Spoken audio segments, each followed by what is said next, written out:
On m'a souvent posé la question si est-ce qu'on sort de notre ventre avec la capacité d'être entrepreneur ou pas? Est-ce qu'on est entrepreneur ou on peut apprendre à devenir entrepreneur?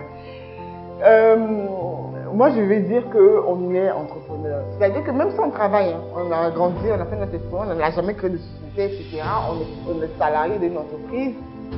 Mais du moment où on a la petite pensée de dire, je vais vendre, franchement, ce moment-là, c'est chaud. Je vais vendre, mais le week-end, le téléphone portable, sur la route, par exemple.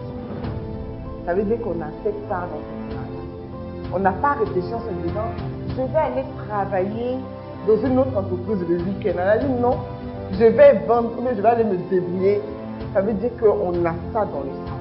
Donc, on est beaucoup à être né entrepreneur.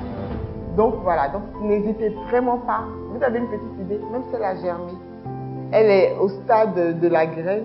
Au fur et à mesure, ne perdez pas. Continuez à travailler, c'est normal. Il faut manger à la fin du mois. Ça, c'est normal.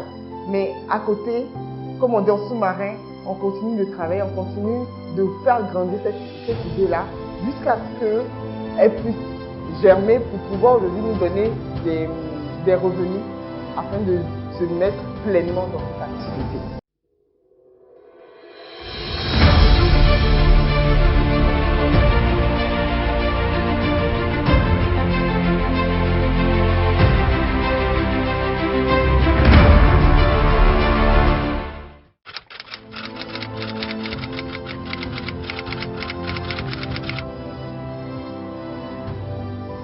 Alors, je suis présidente directrice générale de Yoas Group et fondatrice du label des consommateurs africains. Yoas Group est un groupe spécialisé dans l'intelligence marketing qui a 3 segments, c'est-à-dire nous avons une agence de communication qui s'appelle Orbit Communication. Nous avons également une régie publicitaire qui s'appelle B2C Édition et également le label des consommateurs africains qui est plutôt un programme institutionnel en partenariat avec le ministère du Commerce et de l'Industrie. Yoas Group, aujourd'hui, comme je l'ai dit tout à l'heure, est un groupe spécialisé dans le marketing et la communication. Nous venons en aide aux entreprises afin de les conseiller sur leur image, sur éventuellement leur stratégie de communication et leur donner des pistes de développement et des pistes d'avancement afin de pouvoir se positionner en tant que numéro 1 sur leur secteur d'activité et sur leur marché, bien entendu en comprenant la cible et en répondant aux attentes de la cible.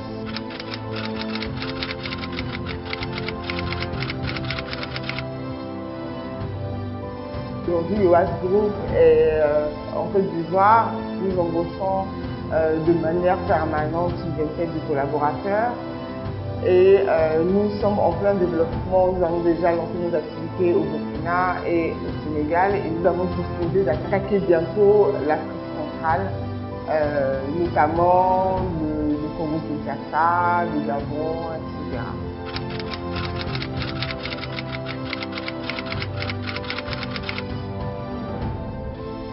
Après mes études, j'ai toujours eu cette fibre entreprenante parce que même lorsque j'étais étudiante, j'étais aussi à mon compte. Donc j'avais, comme on dit, des petits gommés. Et voilà, j'essaie d'avoir des activités annexes par rapport à mes études. Alors, de fil en aiguille, j'ai commencé à travailler dans la communication bien évidemment en Europe pour le groupe Mondadori, qui est un groupe qui appartient à un groupe de 800 collaborateurs dans le monde entier, qui appartient au président Berlusconi. Et ensuite, je me suis retrouvée chez plusieurs autres entreprises où j'ai pu, je pense, rentrer dans le monde de l'entreprise, pas de l'entrepreneuriat, mais de l'entreprise, et aussi me faire ma petite expérience en commençant par le bas de l'échelle. En 2013, j'avais pour projet de venir m'installer en Côte d'Ivoire. Pourquoi? Parce que j'avais envie de pouvoir apporter ma pierre à l'édifice pas forcément une grosse pierre à l'édifice, mais au moins contribuer au développement de mon pays et du continent africain. Avec mes armes qui étaient mes diplômes et mes expériences dans le marketing et la communication. Donc, arrivé en Afrique, en Côte d'Ivoire, je fais un constat, et déjà aussi en tant que mère de famille, je fais un constat qui est le fait qu'aujourd'hui, la plupart des consommateurs ne sont pas rassurés sur les produits qui sont vendus en Côte d'Ivoire. Voilà. Et j'ai trouvé ça tellement dommage parce que il y a plusieurs artisans ivoiriens, africains, des entrepreneurs qui font de leur leitmotiv la qualité, surtout lorsqu'ils sont en train de fabriquer des produits. Je ne vais pas citer des noms, mais aujourd'hui on a des artisans chocolatiers, on a des artisans qui fabriquent même du béguet, de la pâte d'arachide, de la confiture. Et je trouvais ça tellement dommage que nous-mêmes Ivoiriens, nous ne serrons pas les bras, les mains pour avancer et pour faire émerger notre pays pour que aujourd'hui la Côte d'Ivoire soit une référence, les produits ivoiriens soient une référence même en France, en Chine, au Burkina, au Sénégal, etc. Et donc j'ai décidé de créer ce label, le label des consommateurs africains, qui aujourd'hui est un label qui donne la parole aux consommateurs, mais aussi rassure les entreprises qui font de la qualité, les entreprises ivoiriennes qui font de la qualité, et leur donne un levier de croissance pour pouvoir se valoriser à l'étranger. Alors, ce label-là, je l'ai créé en 2013 avec l'appui, parce que ça demande beaucoup d'autorisation gouvernementale, beaucoup d'accréditation. Il fallait aussi rassurer le gouvernement sur la crédibilité et l'éthique du process. Donc, je me suis attachée de tous les organes légaux et institutionnels dans ce domaine, c'est-à-dire les qualiticiens avec la normalisation, avec les mouvements et associations d'entreprises, la CGECI, FIPME, etc., les chambres de commerce ivoiriennes, libanaises, belges et aussi les consommateurs. Alors, comment ça se passe? C'est qu'aujourd'hui, les consommateurs, vous vous rendez compte, quelquefois on veut acheter un produit, on veut acheter un nouveau téléphone et on se rappelle que Pierre a ce même téléphone. Mais avant d'acheter ce téléphone, on va appeler Pierre pour dire Pierre, ton téléphone, alors est-ce qu'il fait les photos? Comment tu le trouves? Et en fonction des retours que Pierre va nous donner sur la qualité, sa perception de ce téléphone-là, on va l'acheter ou pas. Donc aujourd'hui, on se rend compte que la prescription, le premier outil qui fait qu'on achète un produit ou un service, c'est le retour qu'on a de nos proches, de nos amis, de nos familles. Donc ce label des consommateurs, j'insiste sur le fait consommateur parce qu'il prend l'avis du consommateur avant tout. L'avis du consommateur sur la qualité du produit, sur le prix du produit, sur la distribution du produit, sur la satisfaction de manière générale et même sur les promotions que ce produit cette marque a l'habitude de faire ou pas pour pouvoir attirer le consommateur. Voilà, donc ça c'est une des premières étapes. Aujourd'hui, on va à travers la Côte d'Ivoire. On fait des sondages, des enquêtes de satisfaction et des enquêtes qualité sur au moins 50 000 habitants, ce qui représente quand même un taux assez énorme avec une marge d'erreur de moins de 5%. Donc c'est-à-dire que le taux est vraiment véridique à plus de 95%.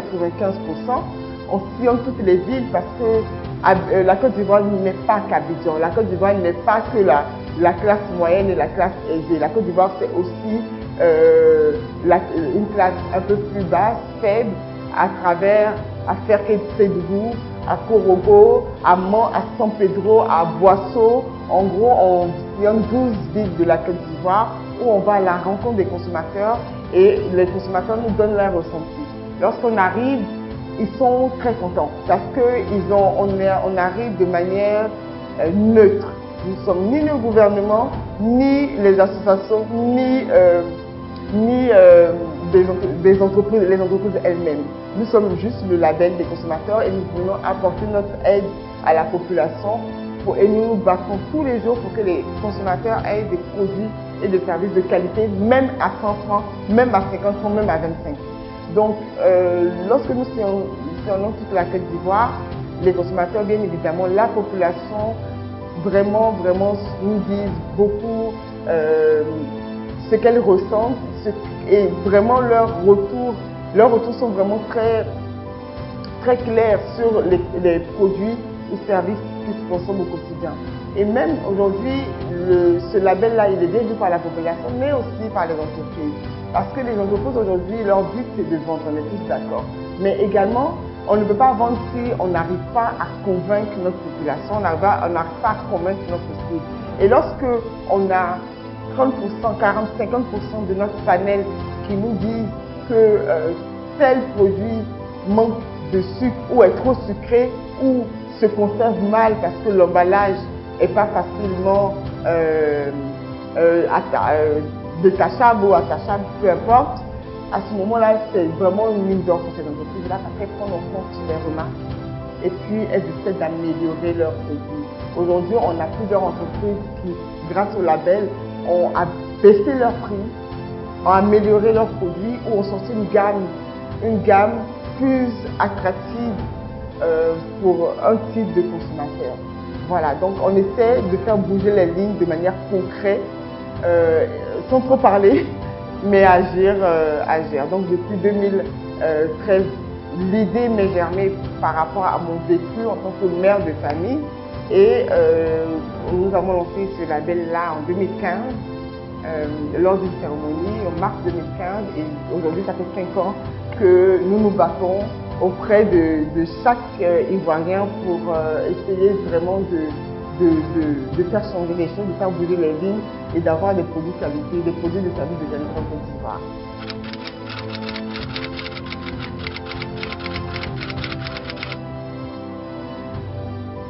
Alors, 3 secrets alors je ne vais pas dire de ma réussite, de mon cheminement vers la réussite.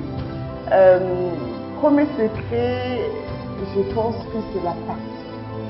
La passion, je vous dis ça, j'ai la chair de poule. Parce que si on n'est pas passionné, si on n'a pas une vision qui nous passionne, on ne peut pas avancer. On peut vite se décourager. Moi, j'arrive dans un continent, j'étais en Côte d'Ivoire, j'ai grandi en Côte d'Ivoire jusqu'à 15 ans, 16 ans. Je suis partie en Europe. Continuer mes études, bien sûr que je revenais souvent, mais j'habitais pas constamment là. Et là, je reviens en 2013 et j'arrive avec ce concept-là du label, qui n'est pas... C'est aujourd'hui qu'on commence à parler de label. Hein. Sinon, en 2013, personne ne savait. Les gens ne savaient même pas ce que c'était. Donc, j'arrive avec ce label, ce logo rouge, label des consommateurs, et j'essaie de faire transmettre ma vision, de faire transmettre ma passion. Et honnêtement, je vous assure que j'ai pris, comme on dit, hein, j'ai pris des murs devant moi, des gens qui se disaient, mais la femme, elle est carrément, je ne sais pas ce qu'elle a monnaie ce matin, mais je crois qu'elle est perchée sur notre planète. Mais à force de persévérance, et j'y croyais, j'y crois toujours, j'ai pu faire avancer les choses. Et voilà, donc moi je pense que la première clé c'est la passion. Sans passion, on se décourage, on baisse vite les bras, etc. Mais aujourd'hui, on m'appelle Madame Label, c'est pas pour rien, parce que je me bats tous les jours pour ça et ça ne me fatigue pas parce que c'est une partie intégrante de moi, ça fait partie de moi. Voilà.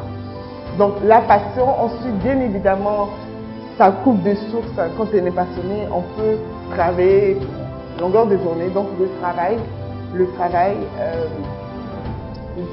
toute la réussite qu'on peut voir aujourd'hui, c'est juste une petite partie de l'iceberg. En bas, il y a beaucoup de sacrifices. C'est des horaires de travail pas possibles, des week-ends au travail jusqu'à 2 h du matin. Mais au bout du chemin, on commence à percevoir les portées de ce sacrifice-là, de ce travail-là.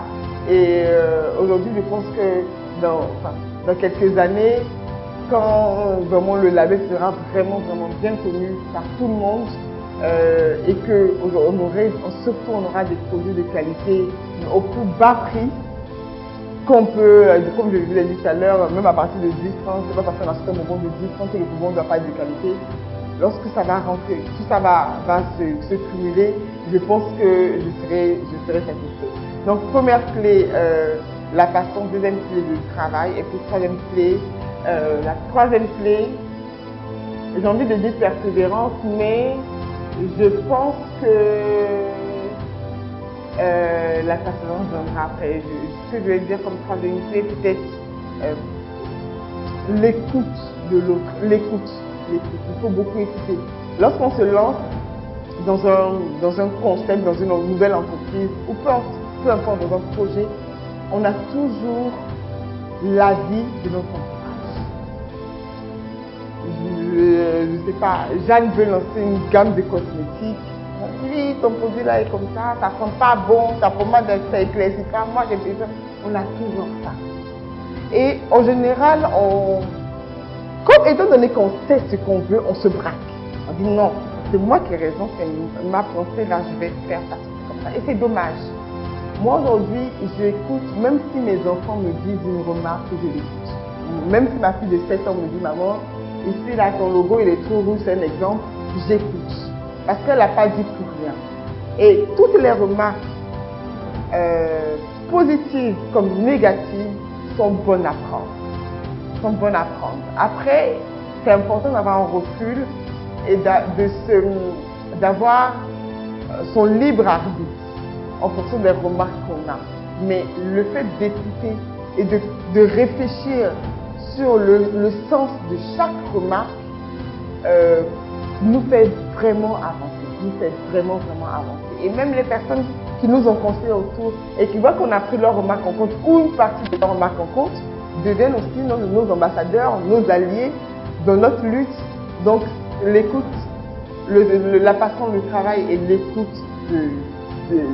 des autres, des remarques des autres, pour moi sont les trois principales clés de la réussite.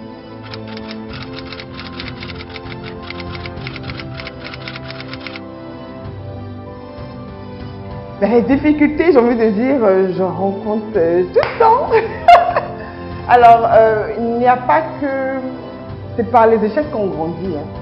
C'est par les échecs. Au début, on peut avoir une quarantaine, cinquantaine d'années et commencer une activité et puis ne pas supporter les échecs. Ça veut dire on est bébé encore dans le monde de l'entrepreneuriat. Dans le monde de l'entrepreneuriat, moi je dis la jungle, c'est vraiment la jungle. On doit faire face à toutes les épreuves, toutes les lances qu'on nous jette, les cailloux, le soleil, voilà. On est vraiment on est des guerriers, quoi. On est vraiment dans ce chemin-là. On ne perd pas le nord et on avance. Alors, oui, j'ai fait face à beaucoup d'obstacles. Non seulement parce que déjà, je suis une femme. Je veux dire, j'arrive là avec mon concept, voilà, mon label, mon fameux label, par exemple.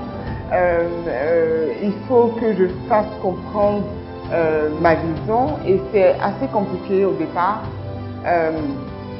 parce qu'on se dit, bon, ici, on n'est pas en Europe, on est en Afrique. Hein. Voilà, on essaie de me réveiller un peu, mais moi, je ne veux pas croire ça. Et je me dis non, mais l'Afrique a besoin aussi de positivité, l'Afrique a besoin de qualité, l'Afrique a besoin pas qu'on critique de l'Afrique dans le mauvais sens, mais plutôt dans le bon sens. Voilà, donc c'est plutôt des remarques, des petits blocages, moi j'appelle des petits blocages, parce que maintenant aujourd'hui, je suis devenue mais vraiment aguerrie. Voilà, je suis aguerrie et lorsque j'ai un échec, parce que j'en ai encore, hein, et je vais en avoir plein encore. Lorsque j'ai un échec, je me dis, lorsqu'une porte se ferme, je suis chrétienne, lorsqu'une porte se ferme, une autre porte s'ouvre. Et à chaque fois, je me suis pas trompée. Lorsqu'on m'a dit non à côté, le lendemain, une autre personne m'a dit oui, j'ai dit oui. Ce oui, et c'est vrai, le oui qu'on venait de me dire était mieux, mais ce qu'on me proposait était beaucoup mieux que le précédent. Je me dis, ouf, heureusement que l'autre n'a pas dit oui. Et à chaque fois, ça m'arrive. Et il faut y croire. C'est-à-dire que lorsqu'on a un échec, on se dit, c'est pas grave. Moi, je vais arriver avec ou sans toi. Moi, j'arrive. Donc, on ne baisse pas les bras, on avance et puis on essaie de ne pas mettre tous ses œufs du même panier. Ça, c'est une stratégie. Il faut planter, voilà, les graines plusieurs graines et puis celle qui prend, donc voilà, on avance avec celle-ci, tout simplement.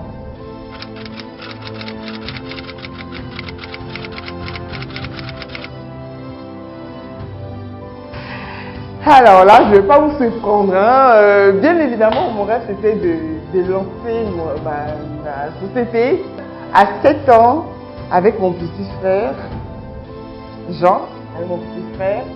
On a créé, mais je vous assure, hein, on a créé, au fait, vous savez, on habitait dans une maison à Yopougon. J'ai grandi à Yopougon, je suis une fille de Yopougon. Hein. Donc, on a grandi dans une maison, dans une cour, il y avait du sable et tout. Et puis on se dit, on va faire un barrage. On voulait faire un truc avec le tuyau, que voilà, on se mouillait avec nos amis du quartier, bref. Et donc, on commence à creuser dans la terre. Et puis, on a essayé de faire un chemin de terre, au fait, tout simplement avec de l'eau dedans. C'est pas grand chose. Et puis, quand mon père est rentré du travail, il a dit, qu'est-ce que vous faites? Donc, il nous a un peu engueulé. Et puis, on a dit, non, c'est notre société. On s'appelle la CCB, Compagnie Cabanière et Barragiste. Nous, on fait les cabanes et les barrages. Et voilà. Donc, depuis, j'avais 7 ans. Mais jusqu'aujourd'hui, mon père me rappelle ça. Et donc, voilà.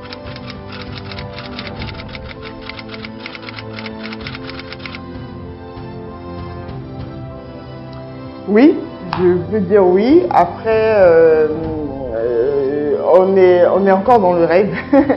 On est encore en train de faire accomplir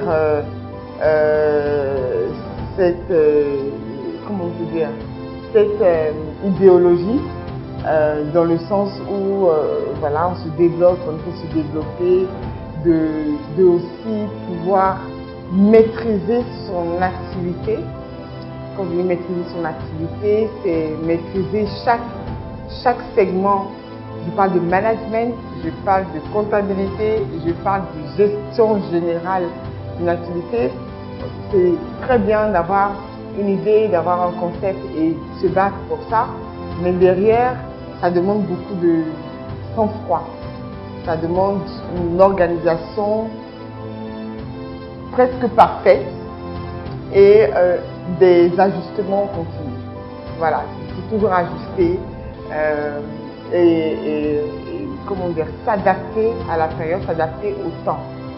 Quand je dis s'adapter au temps, si on fait une activité qui est essentiellement, c'est un exemple d'une activité qui demande par exemple le soleil et que là on la lance et il y en a la saison des pluies, mais il faut s'adapter. Il faut s'adapter à trouver constamment réfléchir à comment dire, à se coller en fait à l'environnement et l'atmosphère quotidienne qu'on peut avoir.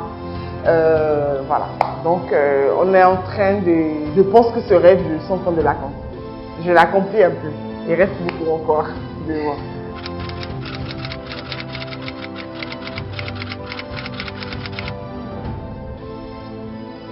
D'accord. Premier conseil. Premier conseil. Ne pensez pas à l'argent. C'est le premier conseil. Lorsqu'on commence à penser à l'argent, on se dit, je vais entreprendre pour être multimilliardaire.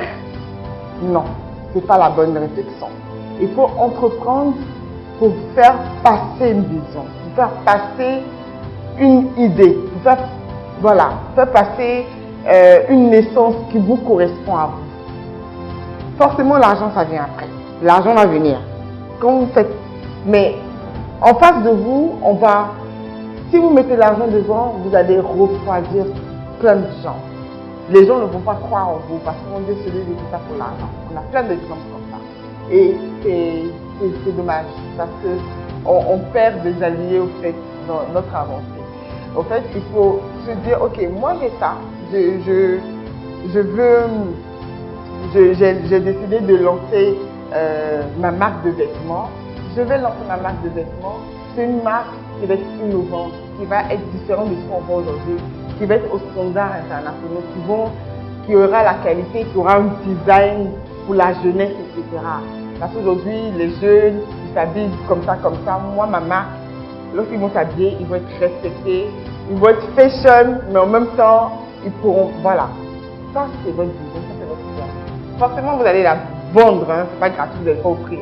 Mais quand vous avez déjà ça et que vous ne dites pas, je vais vendre, à contrario, je vais lancer ma marque pour avoir l'argent, je vais commencer même à habiter d'un château, piscine, dernier coup de voiture. Alors là, au bout d'un an, vous allez vous planter. Voilà, donc il faut d'abord, et ça c'est un conseil que mon père, un grand entrepreneur aussi, m'a dit. Lui c'est un grand entrepreneur. Alors, donc voilà, donc il faut déjà recommencer à réfléchir à qu'est-ce que je veux faire et puis où je veux amener ce dont je veux faire, en fait, tout simplement. Sans forcément se dire que voilà, on commence à faire des calculs, je vais gagner tant, je vais faire comme ça. Voilà. Deuxième point, il faut aussi deuxièmement penser aux obstacles. C'est-à-dire que je lance ma marque. Quels sont les obstacles? On ne parle pas des bénéfices, tout le positif qui est autour. Quels sont les obstacles auxquels je dois faire ça? Lorsqu'on maîtrise les obstacles, finalement, même quand les obstacles ne nous sont pas dessus, on est plus à l'aise à avancer et on est plus tranquille. Voilà, donc, et puis bien évidemment, le troisième, c'est voilà, la persévérance. La persévérance, je reviens sur l'écoute et la passion.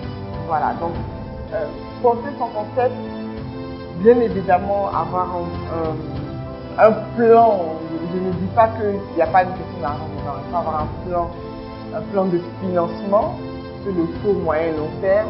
J'investis ça, je paye comme ça. Mon bénéfice, j'économise pour mettre de côté pour pouvoir améliorer mon produit. Et lorsqu'on nous dit quelquefois une entreprise est viable sur 3 ou 5 ans, c'est parce qu'on parle de ce plan. Ce plan, en fait, ça veut dire que pendant 3 ans, on ne gagne pas vraiment de l'argent. On ne perd pas, mais on ne gagne pas. Parce que ce qu'on gagne comme bénéfice, on le réinvestit pour développer encore. En fait. Aujourd'hui, j'ai vendu mes 100 t-shirts. Les 100 t-shirts m'ont permis de dégager 20 000 francs ou bien 30 000 francs de bénéfices. Les 20 000 francs, 30 000 francs de bénéfices, je prends pour acheter une deuxième machine à coudre pour produire 200 t-shirts. Voilà, sur 3 ans. Quelles barrières, quels sont les obstacles que je peux avoir? Est-ce que ce sont des obstacles de distribution? Est-ce que ce sont des obstacles de prix? Est-ce que mes produits seront trop chers? Dans ce cas-là, je fais une gamme moyenne, une gamme un peu plus moins chère, pour pouvoir avoir que vous soit accessible à tout le monde, par exemple. Et puis, par exemple, le troisième obstacle peut être, j'ai dit qu'à la distribution, le prix. Et puis éventuellement, je ne vais pas parler de qualité parce que je déduis que le produit est tout de suite de qualité. Et puis peut-être, je ne sais pas, peut-être la livraison, par exemple, comme on parle de t-shirt, il faut avoir un problème de logistique. Voilà. Donc lorsqu'on réfléchit, on se dit, ok, je lance mon produit pour ma vision, cette vision. Mes obstacles sont ceux-là. Si ça arrive, qu'est-ce que je fais? Comment je résous le problème de la livraison? Comment je résous le problème du prix? Comment je résous le problème de la distribution? On a une barrière, c'est carré. Ensuite, mon plan de financement. J'investis 100, j'ai un bénéfice et j'investis comme ça sur 3 ans. Et vous allez voir que avec ce plan-là clair dans votre tête, au bout de 3 ans, normalement, vous devrez être un peu assis.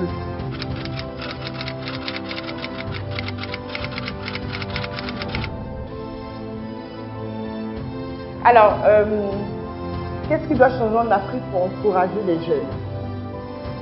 Si on doit attendre que l'Afrique change et que tous les problèmes s'améliorent, alors là, on n'est pas sauvé.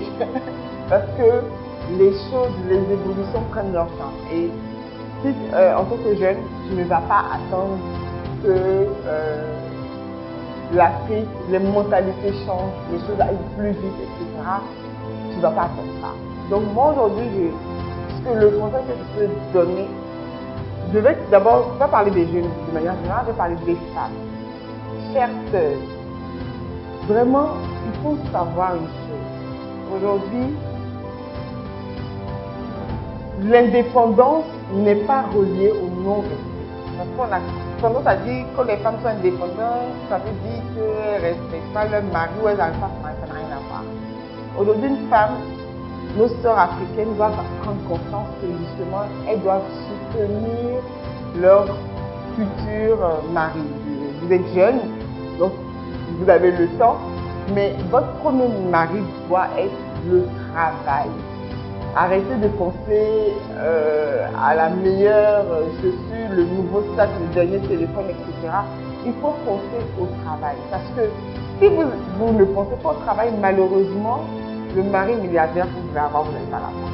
Je pourrais vous dire la vérité. Il va chercher une femme qui est dans son domaine, qui lui donne des conseils de travail, qui l'aide à réussir, qui l'aide à faire du chiffre. Voilà. Donc il faut vous concentrer. Il faut penser travail. Oui, on a un taux d'analphabétisation de plus de 50% en Côte d'Ivoire. Ça veut dire qu'il y a un taux de jeunes qui ne sont pas forcément partis loin à l'école. Ce n'est pas problématique. On n'a pas besoin de faire des études. Moi, c'est vrai que j'ai un master 5, mais je pense que même si j'avais le niveau CP, je pense qu'avec la volonté et même si je ne m'exprimerais pas bien, je serais aujourd'hui arrivée à mes fins. Donc, ça n'a rien à voir avec un niveau scolaire. Il faut juste vous dire qu'aujourd'hui, vous devez prendre votre vie en main. Vous devez aussi contribuer à votre développement vous-même personnel, avoir cette fierté-là de dire, ok, aujourd'hui, je veux acheter un téléphone portable, je me l'achète avec l'argent que je travaille à la soirée de mon enfant. Et ça, vous pouvez pas savoir ce que ça fait. Ça rend très fier. On a des femmes aujourd'hui, malheureusement, qui sont des femmes seules, avec des enfants, et qui attendent, que le papa fasse un geste s'il veut bien ou pas. Et c'est dommage parce que, je m'adresse à ces femmes-là pour vous dire qu'il n'est pas trop tard. Vous n'avez rien perdu, vous n'avez pas gâché votre vie. Vous devez juste vous relever, prendre votre vie en main, faire un petit business, commencer avec vente de draps, de serviettes, de couches pour bébé, etc. Même avec 50 000, au fur et à mesure, vous commencez, vous développez, vous commencez à livrer et tout ça, et puis vous pouvez vous installer au bout de 1 ou 2 ans, avec une petite boutique, etc. Voilà, donc il faut croire en vos rêves, c'est très important. Croire en vos rêves et n'acceptez plus d'être dépendante. Pas dépendante de qui que ce soit, mais moi je pense que c'est un manque de liberté. Lorsqu'on n'est pas dépendant, on est prisonnier de quelque chose. Aujourd'hui, il faut penser dépendance, il faut penser dépendance pour vous, pour votre famille, pour vos maris, pour vos enfants, etc. Et vous allez voir que beaucoup de choses vont se régler dans votre vie.